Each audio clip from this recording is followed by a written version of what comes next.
ATRI के तहत 69,000 शिक्षकों की नियुक्ति के लिए जून 2020 में जारी चयन सूची और 6800 अभ्यर्थियों की 5 जनवरी 2022 की चयन सूची को दरकिनार कर नए सिरे से सूची बनाने के आदेश दिए हैं। वहीं अब इस भर्ती के बारे में हर कोई जानना चाह रहा है कि आखिर ये भर्ती कब हुई थी और कितने अभ्यर्थियों ने परीक्षा दी थी।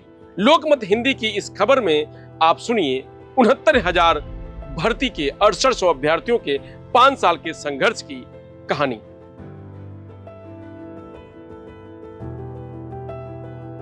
यूपी में 5 दिसंबर 2018 को 69,000 सहायक शिक्षक भर्ती का विज्ञापन आया। इस परीक्षा के लिए कुल 4,31,000 आवेदन प्राप्त हुए थे। 5 जनवरी 2019 को इसकी लिखित परीक्षा हुई, जिसमें इस परीक्षा में 4,10,000 अभ्यर्थियों ने परीक्षा दी। फिर 6 जनवरी 2019 को परीक्षा का पासिंग मार्क घोषित किया गया, जो अनारक्षित के लिए 65% और आरक्षित के लिए 60% था। इसके बाद 1 जून 2020 को रिजल्ट आया, जिसमें करीब 1,47,000 अभ्यर्थी पास हुए थे, जिसमें करीब 1,10,000 आरक्षित वर्ग के अभ्यर्थी पास हुए थे। इस भर्ती में अनारक्षित वर्ग का कट ऑफ 67.11 रखा गया था। ओबीसी का कट ऑफ था 66.73, एससी वर्ग का कट ऑफ 61.1 था। इस कट ऑफ को देखने के बाद ओबीसी वर्ग के अभ्यर्थियों में असंतोष जागा कि ओबीसी और जनरल वर्ग के बीच में कट ऑफ का अंतर बेहद कम है। इसके बाद ओबीसी वर्ग के अभ्यर्थियों ने बेसिक शिक्षा विभाग की वेबसाइट से पूरे परिणाम की लिस्ट को डाउनलोड कर इस पूरी लिस्ट पर रिसर्च किया, जिस पर उन्होंने पाया कि इस भर्ती में ओबीसी वर्ग को 27% की जगह सिर्फ 3.86% आरक्षण मिला है और एससी वर्ग को 21% की जगह 16.2% आरक्षण मिला है।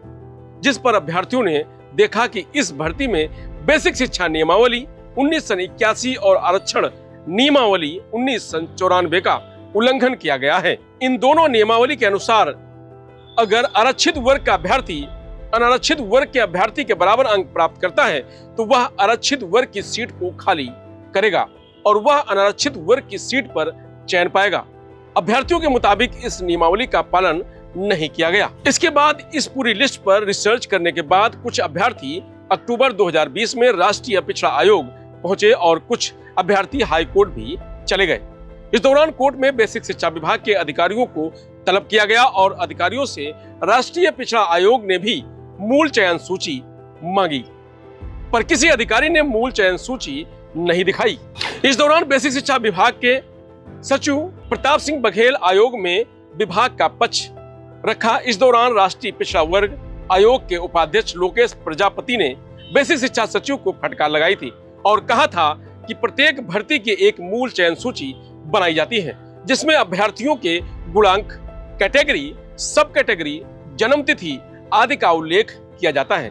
लेकिन आपने इस भर्ती की मूल चयन सूची ही नहीं बनाई और सिर्फ अभ्यर्थी का सीरियल नंबर, रजिस्ट्रेशन नंबर लिखा है, नाम लिखा है, पिता का नाम लिखा है, जनपद लिखा है, जन्म तिथि लिखी है, पर बाकी चीजें छोड़ दी गई हैं। सवाल हुआ कि आपने यह नहीं बताया कि अभ्यर्थी का चयन कौन सी कैटेगरी में हुआ है, वह विकलांग है, महिला है या क्या है।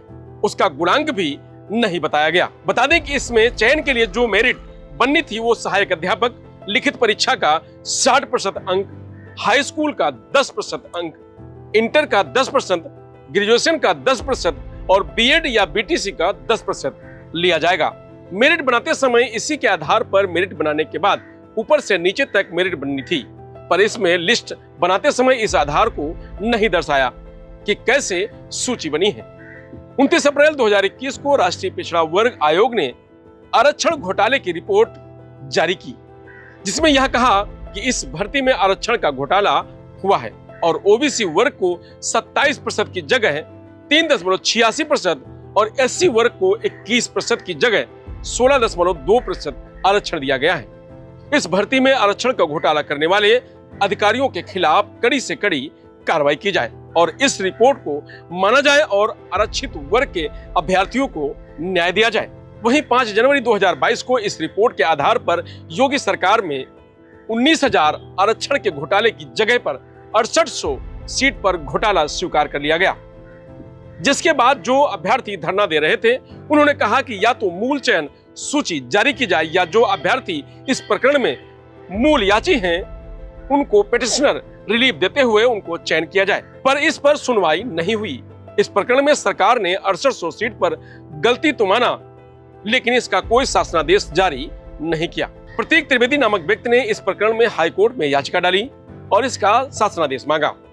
इसके बाद जब शासनादेश आया तो यह ओबीसी एससी का शासनादेश नहीं था, बल्कि महिलाओं और दिव्यांगों का शासनादेश जारी हुआ था। इसके बाद से लगातार अभ्यर्थी लड़ाई लड़ रहे हैं। 13 मार्च 2023 को इलाहाबाद हाईकोर्ट की लखनऊ बेंच ने जस्टिस ओपी शुक्ला ने फैसला सुनाया कि 6800 की लिस्ट रद्द की जाती है। इस लिस्ट को पूरी तरीके से रद्द कर दिया और फैसले में यह भी लिखा कि 6800 की लिस्ट देने के बाद 13000 के करीब कुछ अभ्यर्थी और बचते हैं जिनके साथ भी न्याय हो। इस आदेश में यह भी लिखा गया कि जो बच्चों की लिस्ट आई थी वह एक आकस्मिक लिस्ट थी। इसी आदेश में एक बात और लिखी गई जिसमें था कि आरक्षित वर्ग के अभ्यर्थियों की इस परीक्षा में ओवरलैपिंग नहीं होनी चाहिए।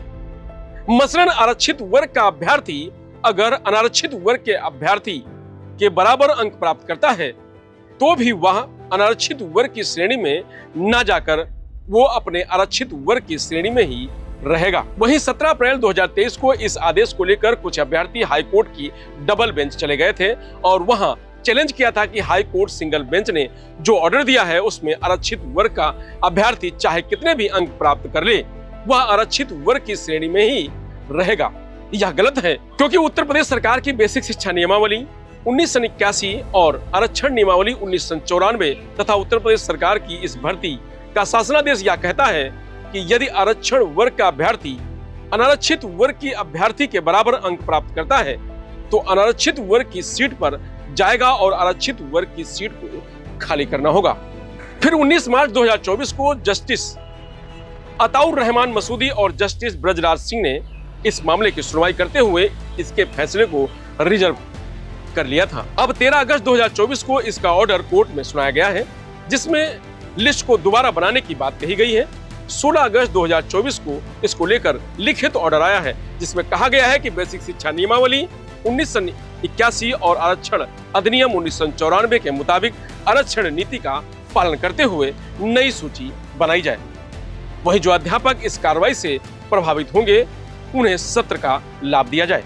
कोर्ट के इस फैसले पर जहां एक तरफ योगी सरकार को बड़ा झटका लगा है वहीं विपक्ष को भी एक बार फिर सरकार को घेरने का मौका मिला है। फिलहाल कोर्ट के आदेश के बाद 69,000 शिक्षक भर्ती में जो अभ्यर्थी वंचित रह गए थे उनकी भी उम्मीद जगी है।